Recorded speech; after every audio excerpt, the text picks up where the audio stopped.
Hello peoples! It is the second of my weekly vlogs, and hopefully I will keep this up every week, though now I have no idea what next week's segment is going to be because the two exciting things that are going to be segments were last week and this week, so it's probably just going to be rambling about something else, but you're just going to have to live with it, because I don't have much of a life, and pretty much the only time I'm going to be leaving the house next week is to go to work, so yeah, I'm not really doing anything interesting. So that's a problem.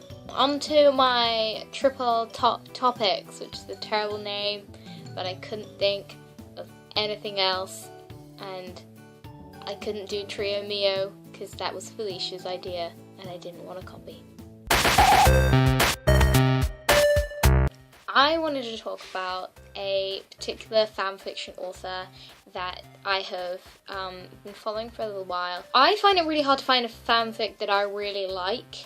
I feel like when I go on fanfiction.net or Archive of Our Own, I feel like when I go on there looking for supernatural fanfiction, I find a lot of high school AUs and shit ton of Destiel, and you know that I don't really go for the Destiel stuff. I really like AUs of the storyline of Supernatural. Like, my fanfiction is if Dean never came to find Sam in season 1.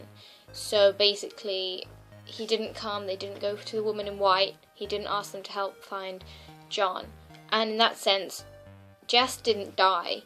Obviously, in full canon, she would have still died because she was getting in the way of Sam's powers and all that.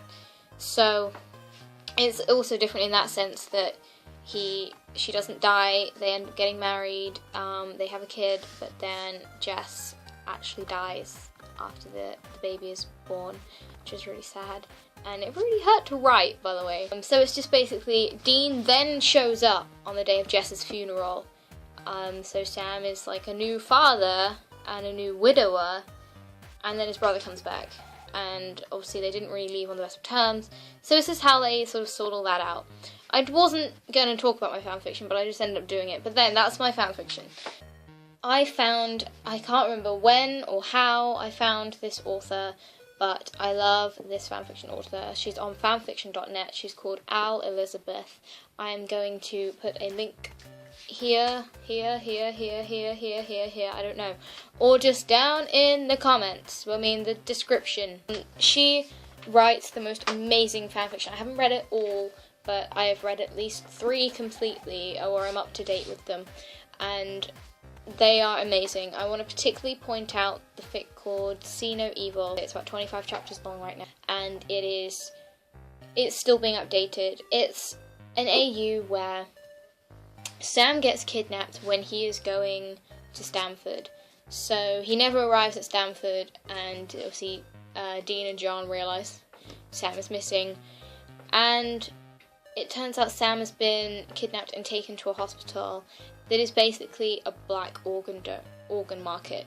So he has his kidney taken for a black put on the black market, and he is basically being sold so people can just take his organs. And I think he ends up having a cornea transplant, so his eyes end up being white and he's blind. It sounds like the weirdest thing ever, but it's so different but so original, and I really, really love her ideas.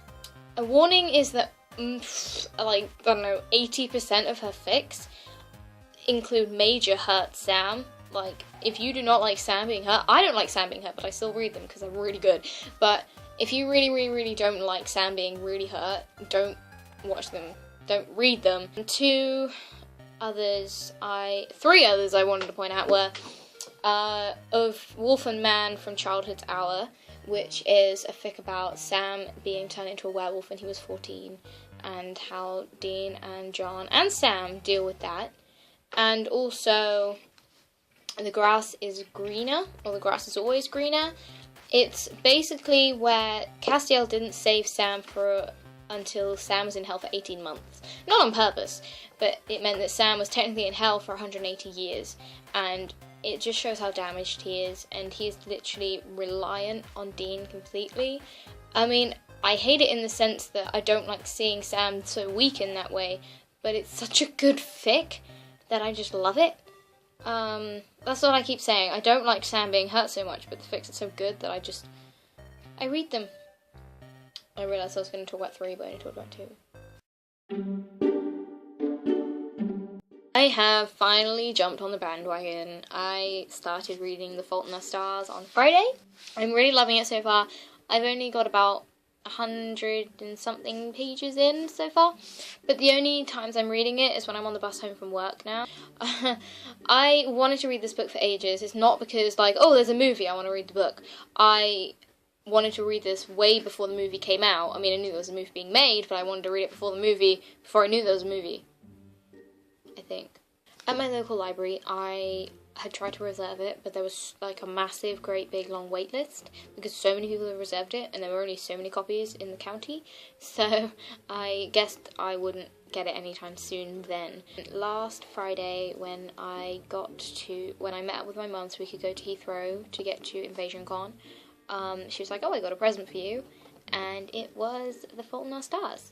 It's, yeah, I'm really liking it so far, though I think, firstly, it was spoiled for me. I do know a major plot point, because I was sitting in psychology class once, and someone was talking about it, and they just happened to tell the person they were talking to exactly what happened, reasonably loudly, so the whole room heard, but I was the only one that actually got pissed off about it. I was really annoyed, and so I was like, well, this is like ruined, this is fucked, shut up for me. And now I'm kind of worried that, because I've heard all the hype, I've heard all of it, and how amazing it is, and how awesome it is, that I've gone into it thinking, well, this has to be amazing now. It's amazing, so I'm expecting it to be amazing. Which I'm kind of scared is going to ruin it for me, as in that I'm not going to enjoy it as much, because I'm thinking, well, this isn't amazing as everyone said it is. Although I have found it pretty amazing so far, so I think it's looking good. And I refuse to see the film until I've read the book. It probably means that I'm not going to see the film until it comes out on DVD, but so be it, you know. Final update kind of links with my segment, in the sense that it's about Felicia.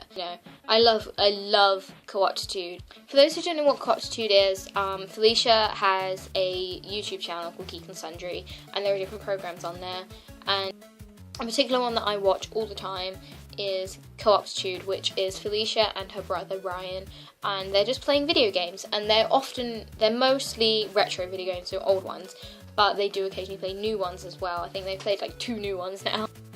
And it's always really good fun, because, most of the time they go into this game not playing it before, have not played it before, and, so they see what differences are between like older games and new games, and it's always really funny. I'm not gonna be reporting on every single episode every week. Yeah, maybe I should review a Co-Optitude to make up for the gap that's been left by Supernatural. I just wanted to wet this week's episode because it was Mario Kart 8, which is the new one for Wii U. I really want this game, and I really want a Wii U, but I cannot afford it. And I was really excited when I found out what it was. I found out what game it was when I was in the queue for Felicia's autograph. I was literally the next person that she was going to see, and the person in front of me had mentioned Co-Optitude, and she said, oh, it's Mario Kart 8 tomorrow. And so I was really excited, because I was like, yay, Mario Kart, because I really loved their original Mario Kart episode, which was like for GameCube, I think. And so I was really excited to see that again, and it was really good. And not only it was really exciting, not only that it was just awesome, to see Felicia and Ryan playing another video game, and not only that, but they were playing a video game that I'm kind of familiar with, because I've grown up with Mario Kart on Game Boy, Nintendo DS, and Nintendo Wii. I still play the Wii version, and so it was cool to see that. But it was also really cool to see the new game. I really like seeing how the game has developed since the Wii, because, well, I think Mario Kart 7 came, yeah, the Wii version isn't like the second most recent version, it's like the third, because then they made it on 3DS, which I also wanted. Yeah, it was just really cool to see all the new stuff, like they have the upside down, and you can choose different wheels, for God's sake. It just looks awesome, and to see Felicia and Ryan play it was also really awesome. As I probably mentioned in my segment, I actually wrote some Co-Optitude suggestions in my letter to Felicia. I don't know if she's read it yet, and I don't know when she will if she hasn't, but I did put some suggestions in there. My suggestions were Pikmin, which is a game that was originally on GameCube, but they have now optimised it for Wii, but she does seem to have a GameCube, so it's more like she'll play it on that. It's a really awesome game. I don't think it's co-op, I don't think there's multiplayer, but hopefully they just play it one player. I'm sure they've played like a single player game before, and the other one just shouted at them. I also said Mario and Sonic at the Olympic Games, because it's just a funny game. Like, you just running down a track and you're swimming, and I used to take it really fucking seriously. I was like, I used to be really good at the swimming event, so much so that I would get so into it that I'd have to take a break after every lap because I was like, I'd overworked myself. That probably means I'm really unfit, but that was literally what I used to do. So I'd love to see them play that, because like, it's really awesome, and there are different characters, and there's no, Felicia would be sad because she can play as Toad. I also said Rayman Raving Rabbids, which is it's another like party game kind of thing, and it's just like weird little mini games, and I remember playing them with my cousin for hours on end, especially one where you had to be a waiter, and we just didn't even bother being a waiter, we just sort of fell off the building all the time because it was funny. My fourth suggestion was just Mario Kart Wii or Super Smash Bros. Brawl on Wii. But now she's played the Wii U version of Mario Kart, I doubt she'll play the Wii version, but Super Smash Bros. Brawl would be awesome. Though she said they've actually, at E3 last week, they did play the new version of Super Smash Bros. Brawl, which looked fucking incredible, which is another reason why I want a Wii U, because I want the new Super Smash Bros. Brawl, because I love that game. So that's my updates done. Because I've rambled so much in my triple top topics, I'm going to put the segment in a separate video because it's just so fucking long. So, in about a couple seconds after I've shut up, there will be a picture of me and Felicia, which is beautiful.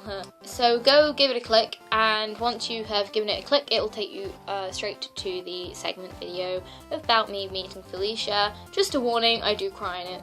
Do enjoy, and I hope you subscribe and share and like and all that shit, because if you found me entertaining, I can guarantee I'll be entertaining again, and I'm just gonna shut up.